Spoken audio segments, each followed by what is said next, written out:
Hi friends, welcome to Chitra Sambat channel. இன்னைக்கு சூப்பரான ஒரு வீடியோ பார்க்க போறோம். வாங்க வெயிலுக்கு எதமாக நம்ம வந்து பனங்காய் சாப்பிட போறோம். பாருங்க फ्रेंड्स, ரொம்ப நாளா வந்து இந்த வருஷம் வந்து நாங்க பனங்காவே இப்பதான் வந்து இந்த பனங்காய் வந்து எங்களுக்கு கிடைச்சிருக்கு. எங்க ஆயா வீட்டுல வந்து பனங்காய் எடுத்துட்டு வந்திருந்தாங்க. நைட்டே வந்து எடுத்துட்டு வந்துட்டாங்க. இப்போ வந்து நாங்கள் காலையில் வந்து மதியம் ஆகிற அளவுக்கு கூட எங்களுக்கு வந்து பொறுமை இல்லை. அதனால் வந்து நாங்கள் இப்பயே சாப்பிட்லான்ட்டு முடிவு பண்ணிட்டோம்.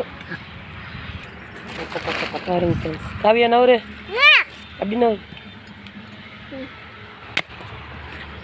பாருங்க ஃப்ரெண்ட்ஸ், யாரெல்லாம் வந்து பனங்காய் சாப்பிட்ருக்கேன்னு கமெண்ட் சொல்லுங்க.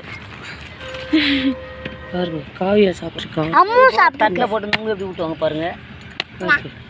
குழந்தைக்கு பனங்காய் விட்டுட்டு தந்தா இந்த மாதிரி தட்டில் வந்து ஸ்பூன் வச்சு எடுத்து ஊட்டிட்டு இருக்காங்க அம்மா. தண்ணி கொடுக்கணும். இவர் தான் எங்கள் டேடி. பனங்காய்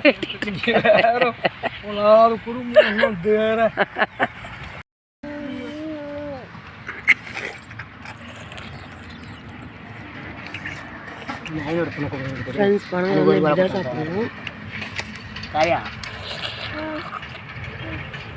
நாங்கள் இந்த பனங்காய் வந்து ரொம்ப அதிகமாக சாப்பிடுவோம்.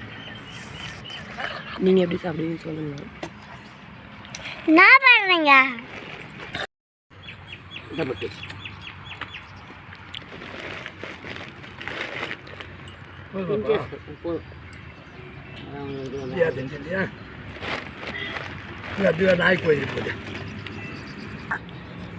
ஃப்ரெண்ட்ஸ் பாருங்க, நான் 3 பனங்காய் சாப்பிட்டேன். இன்னும் இவ்வளோ பனங்காய் இருக்கு, நாங்கள் சாப்பிட போகிறோம். இதெல்லாம் வீடியோ கால் போடுறாங்க.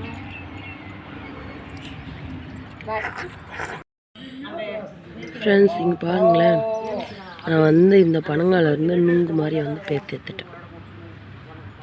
இந்த நுங்கு சாப்பிட்ணுன்னு ரொம்ப ஆசை ஃப்ரெண்ட்ஸ். இந்த மாதிரி வந்து கையில் சாப்பிட்றதுக்கும் இந்த நுங்கு சாப்பிட்றதுக்கும் அது ஒரு டேஸ்ட்.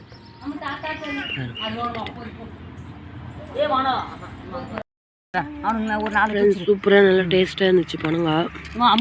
சாப்பிட்டு முடிச்சிட்டோம். அதேமாரி உங்களுக்கு வந்து இந்த சீசன் இந்த மாதிரி பனங்காய் சீசனில் வந்து எல்லாருமே பனங்காய் கண்டாயமாக வாங்கி சாப்பிடுங்க. கடையில் வந்து ஒரு பனங்காவே 10 ரூபா 15 ரூபான்னு விற்கிறாங்க. பனங்காவாக கேட்டால் நுங்கும் அதே மாதிரி தான் விற்கிறாங்க ஃப்ரெண்ட்ஸ். 3 நுங்கு 20 ரூபா 15 ரூபா அந்த மாதிரி விற்கிறாங்க. எங்கள் ஊர் சைட்லேயே அந்த மாதிரி விற்கிறாங்க. வில்லேஜ் சைடில், சிட்டியில் இருக்கவங்களும் அந்த மாதிரி தான் வாங்கி சாப்பிடுவீங்க. எப்போ எப்படி கிடைச்சாலும் வாங்கி கண்டிப்பாக சாப்பிடுங்க. ஒரு கெமிக்கல் கலக்காத ஒரு ஃபுட்டுனால் இது மட்டும்தான் சொல்லலாம். ஏன்னா பனை மரத்துக்கு மருந்தும் இல்லை, மருந்து போட்டு அந்த மாதிரி எதுவும் வைக்கிறதுல வீட்டு ஓரத்துலேயே பனை மரம் இருக்குது. அந்த வேற ஒத்துருது அந்த, ஆனால் வெட்டினாங்கன்னா எங்களுக்கு கொஞ்சம் கொடுத்துட்டு போவாங்க. இது வந்து ஊர்லேருந்து எடுத்துகிட்டு வந்து பனங்காய். ஆமாம், அவங்க பனங்காய் வெட்ட சொல்லி நாங்கள் வந்து கேட்போம். ஒரு பனங்காய் இல்லை, ஒரு கொலையாக வந்து தருவாங்க. நாங்கள் எல்லோருமே வந்து ஆளுக்கு 2 பனங்காய் அந்த மாதிரி சாப்பிடுவோம். சரிங்க ஃப்ரெண்ட்ஸ், அவ்வளோதான் இந்த வீடியோஸ். உங்களுக்கு இந்த வீடியோஸ் பிடிச்சிருந்தா லைக் பண்ணி கமெண்ட் பண்ணி மறக்காமல் சப்ஸ்கிரைப் பண்ணிவிடுங்க. Bye friends.